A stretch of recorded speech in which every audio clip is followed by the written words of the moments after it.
First step, Agniveer बनने की अपर age limit 2 साल बढ़ाकर 21 साल से 23 साल कर दी गई है। एज लिमिट में यह रिलैक्सेशन सिर्फ 2022 के लिए होगा। सेकंड स्टेप, इंडियन एयरफोर्स में 24 जून यानी अगले शुक्रवार से भर्तियां खुल रही हैं। थर्ड स्टेप, भारतीय थल सेना में भर्ती प्रक्रिया शुरू होने की अधिसूचना 2 दिनों के अंदर निकल जाएगी। इस साल के अंत तक अग्निवीरों का पहला बैच ट्रेनिंग सेंटर पहुंच जाएगा। पिछले 2 साल से बंद है। 2020-21 में भर्ती के लिए 97 रैलियां होनी थी, लेकिन सिर्फ 47 रैलियां हो पाई।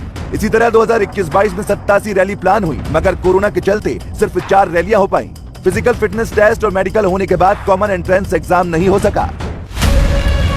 कॉमन एंट्रेंस एग्जाम नहीं होने की वजह से ही फिजिकल फिटनेस टेस्ट और मेडिकल क्लियर करने वाले छात्र भी सेना में भर्ती नहीं हो सके। आर्मी, नेवी और एयरफोर्स में इस वक्त करीब 13,40,000 जवान हैं।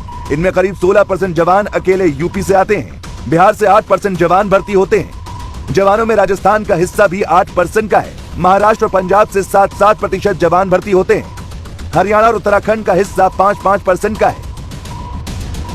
की सेवा कर रहे हैं। आर्मी में 75,000 जवान यानी गनर हैं। नेवी में 6,000 जवान यानी सेलर हैं और एयरफोर्स में 23,000 जवान यानी एयरमैन बिहार के हैं। बिहार में सेना की नौकरी सबसे बड़ी सरकारी नौकरी है। वाले लड़कों को किसी तरह से समझा दिया गया कि 4 साल की तैयारी के बाद सिर्फ 4 साल की नौकरी लगेगी और फिर जिंदगी भर की बेरोजगारी रहेगी।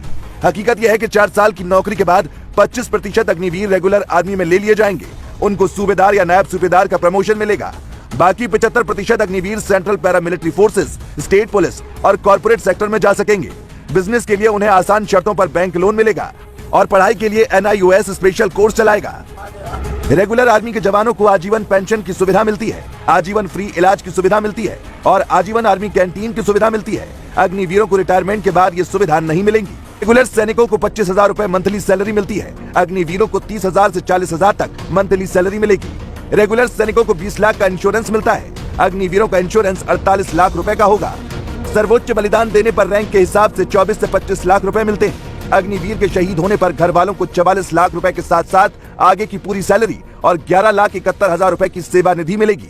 10वीं की परीक्षा पास करके अग्निवीर बनने वाले लड़कों को 4 साल बाद 12वीं की डिग्री मिलेगी। सैलरी और 11 लाख का रिटायरमेंट कॉर्पस अलग से मिलेगा।